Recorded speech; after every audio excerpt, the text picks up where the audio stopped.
టీ10 నేను రేవతి. న్యాయమూర్తులు రాజకీయ నాయకులను లేదా అధికారులను బహిరంగంగా పొగిడే విధానాన్ని ధర్మాసనానికి రాజీనామా చేసిన తర్వాత ఎన్నికల్లో పోటీ చేసే న్యాయమూర్తుల ధోరణిని సుప్రీంకోర్టు న్యాయమూర్తి జస్టిస్ భూషణ్ ఆర్ గవై తీవ్రంగా ఖండించారు. ఇది న్యాయ రాజకీయ పాత్రల మధ్య విభజన రేఖను అస్పష్టం చేస్తుందని అన్నారు. అహ్మదాబాద్ లో గుజరాత్ రాష్ట్ర న్యాయ అధికారుల సమావేశంలో న్యాయ వ్యవస్థలో విశ్వాస లోపం అనే ప్రధాన అంశంపై జస్టిస్ గవై ప్రసంగించారు.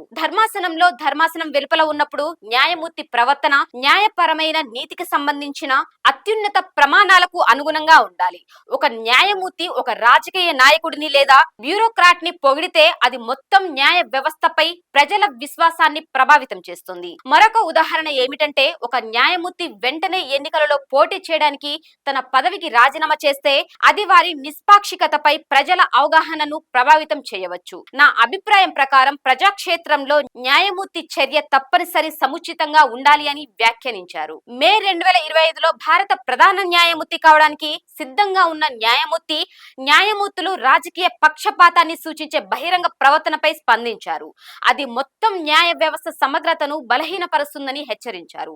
అంతేకాకుండా న్యాయమూర్తులు తక్షణమే ఎన్నికల్లో పోటీ చేసేందుకు రాజీనామా చేయడంపై న్యాయమూర్తి ఆందోళన వ్యక్తం చేశారు. ఈ వైఖరి న్యాయ నిష్పాక్షికత అవగాహనకు రాజీ పడుతుందని పేర్కొన్నారు. న్యాయ విశ్వసనీయతను కాపాడే పునాది సూత్రాలపై కేంద్రీకృతమై ఉందని, ప్రత్యేకించి అధికార విభజన సిద్ధాంతం న్యాయమూర్తుల నుంచి ఆశించే ప్రవర్తన ఇది కొనసాగడానికి నిబంధనలకు అతీతంగా ఉండాలని అన్నారు. వ్యవస్థపై ప్రజల విశ్వాసం కల్పించాలన్నారు. న్యాయ వ్యవస్థలో విశ్వాస లోపం మా సంస్థ పునాదికే ముప్పు తెస్తుంది. న్యాయ వ్యవస్థపై ప్రజల విశ్వాసం చెక్కు చెదరకుండా ఉండాలి. కానీ విశ్వసనీయ లోటు ఉంటే అది న్యాయ వ్యవస్థ వెలుపల న్యాయం కోసం ప్రజలను నెట్టవచ్చు.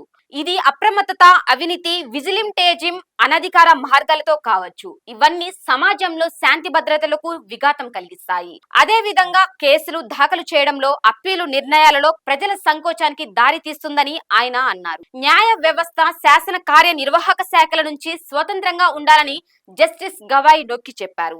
ఈ అధికార విభజన లేకపోతే న్యాయ నిష్పాక్షికతపై ప్రజల విశ్వాసాన్ని బలహీనపరుస్తుందని అన్నారు.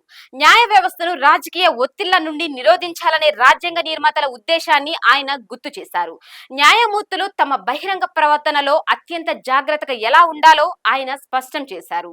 ధర్మాసనంలో వెలుపల న్యాయమూర్తి ప్రవర్తన అత్యున్నత నైతిక ప్రమాణాలను పాటించాలని అన్నారు. విశ్వాసం లోటుకు దోహదపడే కీలక సమస్యలలో ఒకటి కోర్టు విచారణలో జాప్యమని, సుదీర్ఘమైన వ్యాజ్యం విచారణ ఆర్థిక, మానసిక నష్టాన్ని సూచిస్తుందని అన్నారు. ఆలస్యం చేయబడిన న్యాయాన్ని తిరస్కరించడం కిందకు వస్తుంది అనే పురాతన సూత్రాన్ని గుర్తు చేశారు. జాప్యాలు ప్రజలను పూర్తిగా న్యాయం కోరకుండా ఎలా నిరోధించవచ్చు అని వివరించారు. న్యాయమూర్తి గవై జాప్యం హానికరమైన ప్రభావాలను స్పష్టం చేశారు. ప్రత్యేకించి క్రిమినల్ ట్రయల్స్ లో పొడిగించిన విచారణలు అమాయక వ్యక్తుల ముందస్తు నిర్బంధానికి, గౌరవాన్ని కోల్పోవడానికి దారి తీస్తాయని అన్నారు. బాధితులకు ఆలస్యాలు గాయాన్ని మరింత తీవ్రతరం చేస్తాయని పేర్కొన్నారు. సకాలంలో న్యాయం అందించే న్యాయ వ్యవస్థ సామర్థ్యంపై విశ్వాసాన్ని మరింత బలహీనపరుస్తుందని అన్నారు. విశ్వాసం సన్నగిల్లడానికి దోహదపడే మరో అంశాన్ని ప్రస్తావిస్తూ న్యాయ వ్యవస్థలో అట్టడుగు వర్గాలకు ప్రాతినిధ్యం లేకపోవడాన్ని జస్టిస్ గవై ఎత్తి చూపారు.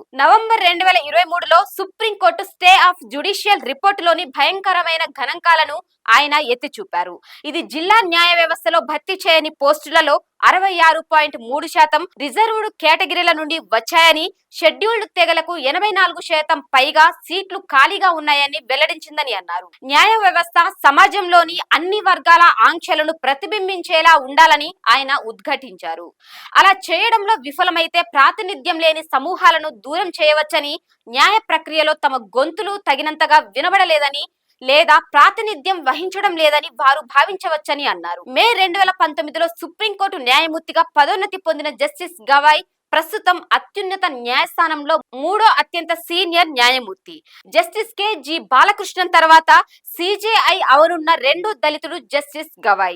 జస్టిస్ సంజీవ్ ఖన్నా 2025 మే 3న పదవి విరమణ చేసిన తర్వాత జస్టిస్ గవై సిజేఐగా పదవి బాధ్యతలు చేపట్టనున్నారు. ఆయన 2025 నవంబర్ 23 వరకు ఆ పదవిలో కొనసాగుతారు. ఇది వాళ్ళ న్యూస్. చూస్తూనే ఉండండి టీ10.